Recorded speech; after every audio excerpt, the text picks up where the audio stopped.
Hello everyone, आप सब कैसे हैं। Welcome back my YouTube channel Ravi basic classes में आप सभी का स्वागत है। जैसा कि मैं इससे पहले भी 9th का जो है 2 न्यूमेरिकल बता दिया हूं। आज मैं उसके आगे जो कि मोस्ट इम्पॉर्टेंट है 9th जो फिजिक्स है, जो न्यूमेरिकल है बालाजी प्रकाशन, कार्य, ऊर्जा और शक्ति का चैप्टर का जो न्यूमेरिकल है उसका बहुत ही इम्पोर्टेंट ये न्यूमेरिकल है। लिखा है कि एक 23वां क्वेश्चन है ये, एक खिलाड़ी बांस कूद में 5 मीटर ऊंचाई पर कूदना चाहता है। एक खिलाड़ी है जो बांस कूद कर रहा है, मतलब बांस कूद में 5 मीटर ऊंचाई पर कूदना चाह रहा है, ऊंचाई पर कूदना चाहता है। ऐसा करने के लिए खिलाड़ी को किस वेग से दौड़ना होगा। ऐसा करने के लिए 5 मीटर ऊंचाई को कूदने के लिए उस खिलाड़ी को किस वेग से दौड़ना पड़ेगा, मतलब वेलोसिटी निकालना है। तो हम जानते हैं कि जब कोई खिलाड़ी दौड़ेगा तो दौड़ते समय उसके अंदर गतिज ऊर्जा होगी, और गतिज ऊर्जा क्या होगा, जब वह 5 मीटर ऊंचाई पर कूदेगा तो जब वह कूद कर जब स्थिर हो जाएगा तो यही गतिज ऊर्जा स्थिर ऊर्जा में बदल जाएगी। जब वो आगे कूदेगा तो उसकी जो गतिज ऊर्जा होगी, जब वो रुक जाएगा तो उसकी स्थितिज ऊर्जा में बदल जाएगी। तो हम कह सकते हैं, इसमें जो दिया है पहले उसे लिख लीजिए। सॉल्यूशन हल जो है दिया है ये जो हाइट है, ऊंचाई दिया है, ऊंचाई जिसे h से डिनोट करते हैं, h बराबर 5 मीटर। इसके बाद जो है g बराबर दिया है गुरुत्वीय त्वरण 10 मीटर प्रति सेकंड स्क्वायर। हमें v निकालना है कि वह किस वेग से आएगा।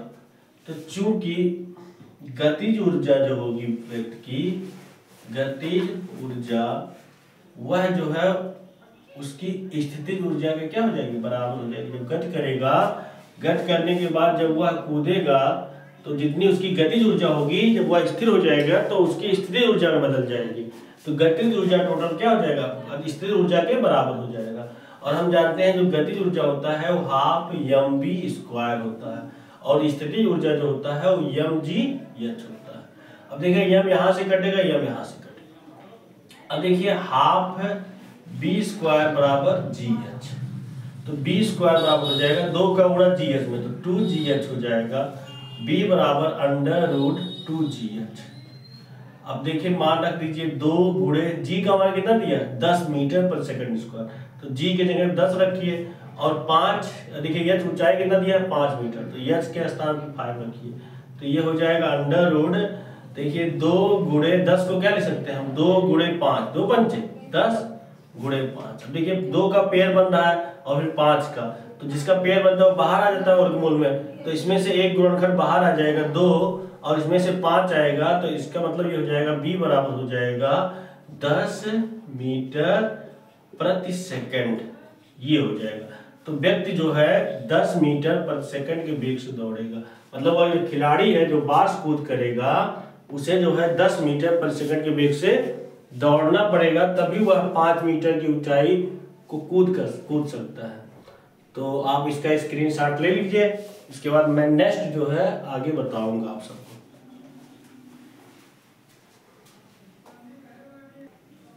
देखिए आपका नेक्स्ट क्वेश्चन है, कह रहा है कि एक गेंद को पृथ्वी से 10 मीटर की ऊंचाई से छोड़ा जाता है। कोई एक गेंद मान लीजिए, ये गेंद, आप ध्यान से समझिएगा, ये मान लीजिए कोई गेंद, इस गेंद को जो है पृथ्वी से, पृथ्वी है, ये है पृथ्वी, इस गेंद को पृथ्वी से 10 मीटर की ऊंचाई से छोड़ा जाता है। मान लीजिए गेंद है, इसकी गेंद की जो ऊंचाई है, मतलब ये कितने ऊंचाई पर है पृथ्वी से, ये दिया है 10 मीटर। कितना दिया है, 10 मीटर की ऊंचाई से, h बराबर कितना दिया, 10 मीटर की ऊंचाई से इस गेंद को छोड़ा जाता है। यदि पृथ्वी पर टकराने के बाद, अगर यह गेंद जो पृथ्वी पर टकराएगा, मान लीजिए गेंद है शुरू में इस पर था, अब यह गेंद जो है पृथ्वी पर से टकरा रहा है, मान लीजिए गिर रहा है जब, तो पृथ्वी पर से टकरा रहा है, यहाँ गिरा, पृथ्वी से टकराया, समझ में आया, पृथ्वी से ये गेंद जो है क्या हो गया, टकरा गया। टकराने के कारण यह गेंद जो है टकराया जब, तो 30% का इसका ऊर्जा का ह्रास हुआ। इसके अंदर जो ऊर्जा था मान लीजिए 100% रहा होगा ऊर्जा, लेकिन जैसे ही यह पृथ्वी से टकराया ना 30% तो नुकसान हो गया, ह्रास हो गया, केवल बचा कितना 70%। तो 30% ह्रास हो गया, तो इसके पास जो ऊर्जा शुरू में ऊर्जा था, इसके पास बाल के पास जो शुरू में ऊर्जा था वो 100% था, लेकिन पृथ्वी से टकराने के बाद इसके बाद ऊर्जा जो आया, ऊर्जा बचा 70%। 30% तो गायब हो गया। अब इस 70% से ये बाल जो है ऊपर उठेगा। कोई भी चीज जब बाल देखते हैं आप, नीचे जब जमीन पे गिरता है तो उठता है कि नहीं उठता, तो इसके अंदर तो 70% एनर्जी है। इसी 70% एनर्जी से ये बाल क्या होगा, इसी 70% एनर्जी से ये बाल जो है पृथ्वी से उठेगा। पृथ्वी से उठ के मान लो इतने ऊंचाई तक जा पाया, 70% बचा है तो कम ऊंचाई तक जाएगा, 70% बचा है तो कम ऊंचाई तक। मान लीजिए ये ऊंचाई जो है यच डैश है, 70% ऊर्जा के साथ यह गेंद जो है केवल यच डैश ऊंचाई तक गया। तो आपको ही यच डैश निकालना है कि यह कितनी ऊंचाई तक जाएगा जब पृथ्वी से टकराएगा। तो देखिए इसमें जो है सॉल्यूशन, इसका हल है कि एक गेंद को पृथ्वी से 10 मीटर की ऊंचाई पर, तो यच बराबर दिया है 10 मीटर, 10 मीटर की ऊंचाई से छोड़ा जाता है। यदि पृथ्वी पर टकराने के बाद गेंद की ऊर्जा में 30% का ह्रास होता है। प्रारंभ में जो मतलब इसके पास जो स्थितिज ऊर्जा था, ऊंचाई के कारण इसके अंदर स्थितिज ऊर्जा होगा। कोई भी चीज अगर ऊंचाई पे है तो इस ऊंचाई के कारण ही उसके अंदर क्या होता है, स्थितिज ऊर्जा होता है। तो प्रारंभ में गेंद में जो स्थितिज ऊर्जा है, प्रारंभिक स्थितिज ऊर्जा जो शुरू में इस गेंद के अंदर स्थितिज ऊर्जा होगा U, वह mgh होगा। क्या होगा, mgh। लेकिन जो है पृथ्वी से टकराने के बाद मान लीजिए यह ऊंचाई तक गया। अब इसके बाद कह रहा है पृथ्वी पर टकराने के बाद गेंद की ऊर्जा में 30% का ह्रास होता है, तो पृथ्वी से वापस लौटने पर कितनी ऊंचाई तक जाएगा। तो माना गेंद पृथ्वी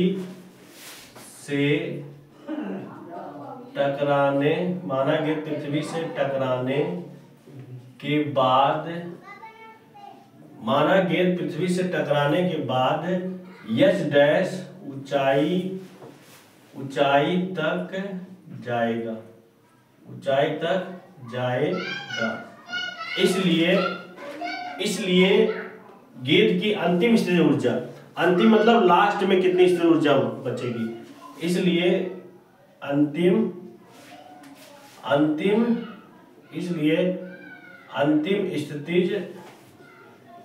स्थितिज ऊर्जा जो रहेगी, अंतिम स्थितिज ऊर्जा वह जो है प्रारंभ में जो स्थितिज ऊर्जा था mgh का कितना परसेंट रहा, 70% बचा ना।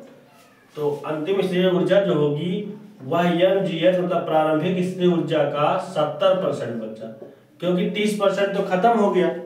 तो अंतिम स्थितिज ऊर्जा मान लीजिए mgh डैश है, mgh डैश और बराबर mgh गुणे 70 और परसेंट में बटे 100 कर दीजिए। अब देखिए m कैंसिल हुआ, g कैंसिल हुआ, तो h डैश निकालना है, h डैश बराबर h गुणे 0 0 कैंसिल हो गया, 7/10 हो गया। तो h डैश बराबर h कितना है, h दिया है 10, तो 10 गुणे 7/10, 10 10 कट गया, बराबर 7 मीटर आ गया। तो पृथ्वी से टकराने के बाद जो है वह गेंद 7 मीटर की ऊंचाई पे जाएगा। अब आप सभी लोग इसका स्क्रीनशॉट ले लीजिए, इसके बाद मैं नेक्स्ट बताऊंगा।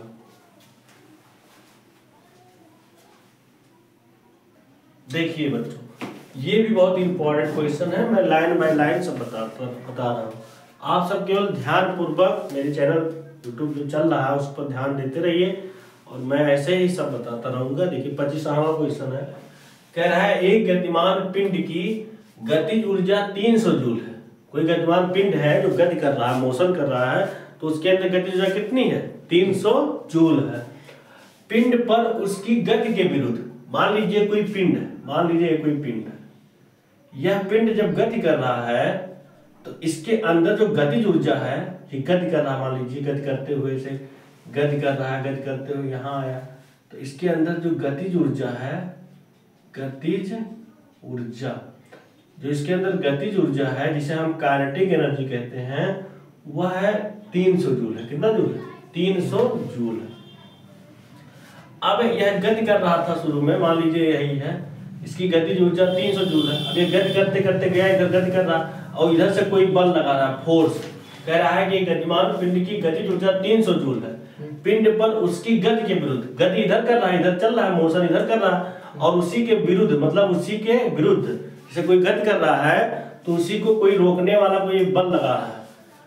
20 न्यूटन का कोई जो है बल लगाया जा रहा है जो कि उसे रोक दे। कोई गतिमान पिंड है जिसको रोकने के लिए ये 300, जिसका मतलब काइनेटिक एनर्जी कितना, 300 जूल के स्पीड से जो है 300 जूल की एनर्जी से यह गति कर रहा था, और इसी के गति के विरुद्ध ही कोई 20 न्यूटन का बल लगा रहा है, रोकने का प्रयास कर रहा है।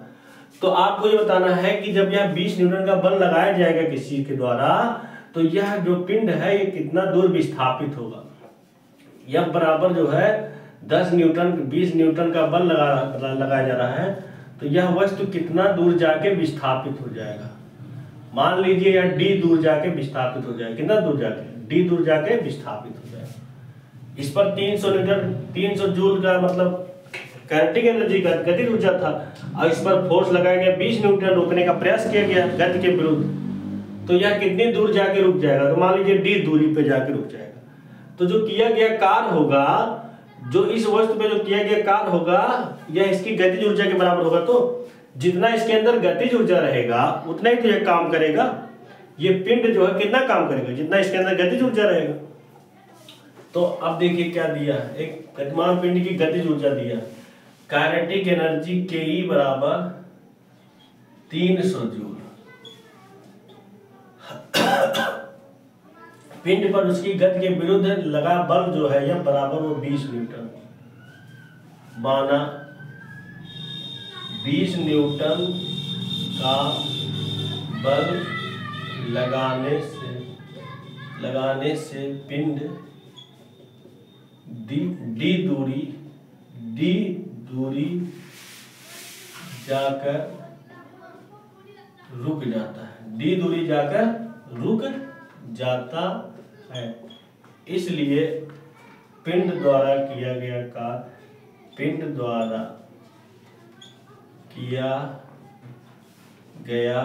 कार्य जो होगा, पिंड द्वारा जो किया गया कार्य होगा, वह किसके बराबर होगा?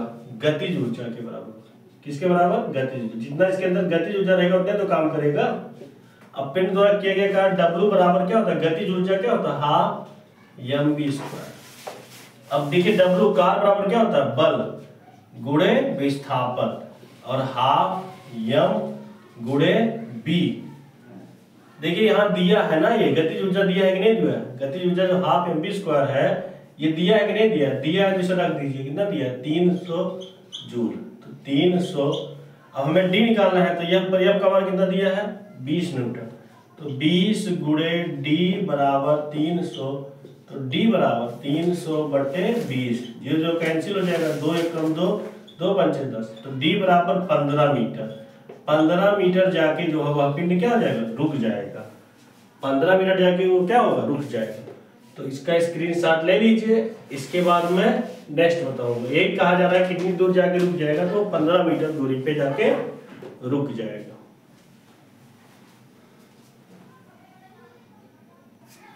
देखिए बच्चों, ये 26 वाला क्वेश्चन है, बहुत इंपॉर्टेंट है। ये भी ये आइंस्टीन द्वारा बताया गया था कि कोई भी वस्तु है जितना उसका द्रव्यमान नष्ट होता है उसी के बराबर ऊर्जा जो है क्या होती है? निकलती है। तो यही बात है। तो उन्होंने क्या कहा था कि कोई 1 ग्राम द्रव्यमान है, कोई मतलब यह बराबर दिया है 1 ग्राम। कोई 1 ग्राम का कोई वस्तु है, 1 ग्राम द्रव्यमान का कोई वस्तु है, तो हमें क्या करना है? 1 ग्राम द्रव्यमान का कोई वस्तु है। अब इसको हमें ऊर्जा में बदलना है, तो कितना ऊर्जा उत्पन्न होगा? तो ये जो ग्राम में दिया है इसको हम किलोग्राम में बदल लेंगे, क्योंकि हम जानते हैं 1 किलोग्राम बराबर 1000 ग्राम होता है। तो हमें ग्राम से किलोग्राम में जाना है, मतलब ये छोटा मात्रक है, किलोग्राम बड़ा मात्रक। तो छोटे से बड़े क्यों किया जाता है? तो भाग किया जाता है। जो रिलेशन होता है कि 1 किलोग्राम बराबर 1000 ग्राम, अब ग्राम से किलोग्राम में जाना है तो 100 से क्या करेंगे, इसमें भाग करेंगे। तो इसमें हम जब 100 से भाग कर देंगे, 1000 से जब भाग कर देंगे तो यह किलोग्राम में हो जाएगा। किसमें हो जाएगा, किलोग्राम में। तो m बराबर हो जाएगा, अब इसे जो है हम ऊपर करेंगे अगर, तो 10 पे घाते -3 किलोग्राम हो जाएगा। 10 पे घाते 3 नीचे होगा, ऊपर जाएगा माइनस में नहीं हो जाएगा। अब ये m बराबर 10 पे घाते -3 किलोग्राम से कितनी ऊर्जा निकलेगी, तो ऊर्जा का फार्मूला होता है E बराबर mc²। E बराबर mc²। तो m का मान कितना दिया है, 10 पे घाते -3 गुणे c जो होता है वो प्रकाश की चाल होता है। तो प्रकाश का चाल होता है 3 गुणे 10 पे घाते 8 मीटर प्रति सेकंड होता है। अब आप इसको हल कर लीजिए, देखिए 3 रहेगा, अब 10 पे घाते 8 में से 3 जाएगा, 10 पे घाते 5 हो जाएगा, यही हो गया आंसर। तो इतना जो है ये जूल में रहेगा, ये जो है जूल में, क्योंकि ऊर्जा जो होता है वो जूल में होता है। तो इतना ऊर्जा जो है नष्ट होगा, मतलब अगर ये ग्राम द्रव्यमान को हम ऊर्जा बदलेंगे तो इतना ऊर्जा मिलेगा, 3 गुणे 10 पे घाते 5 जूल। अब जो है इसके बाद मैं नेक्स्ट बताऊंगा, इसका स्क्रीनशॉट ले लीजिए आप सब। देखिए बच्चों, ये 27 वाला ये भी इम्पोर्टेंट है। ये जो बालाजी प्रकाशन का जो कार्य ऊर्जा शक्ति है उस चैप्टर का ये अंतिम न्यूमेरिकल है, ध्यान से समझिएगा। कह रहा है कि एक साइकिल सवार पर 100 न्यूटन घर्षण बल कार्य करता है, वह 2 मीटर पर सेकंड की चाल से जा रहा है, तो उसकी सामर्थ्य बताना। हमें क्या दिया है, F दिया है, F बराबर कितना दिया, 100 न्यूटन बल, और जो वेलोसिटी दिया है B बराबर वो 2 मीटर प्रति सेकंड दिया। हमें निकालना है सामर्थ्य, P बराबर होता है फार्मूला F इंटू बी होता है, P बराबर F इंटू बी है फार्मूला होता है। जब बल दिया हो, वेग दिया हो, तो सामर्थ्य P बराबर F गुणे B होता है। अब ध्यान दीजिए, F का मान कितना दिया है 100 गुणे B का मान 2, तो 200 वाट हो जाएगा, और शक्ति का मात्रा क्या होता है, वाट। तो ये हो गया आंसर 200 वाट। तो मुझे उम्मीद है कि आपको सब न्यूमेरिकल समझ में आया होगा, और इसके लिए आप सभी लोग ध्यान से देखें। इसके लिए बहुत बहुत धन्यवाद। Thank you so much for watching my YouTube channel Ravi basic classes. Thank you.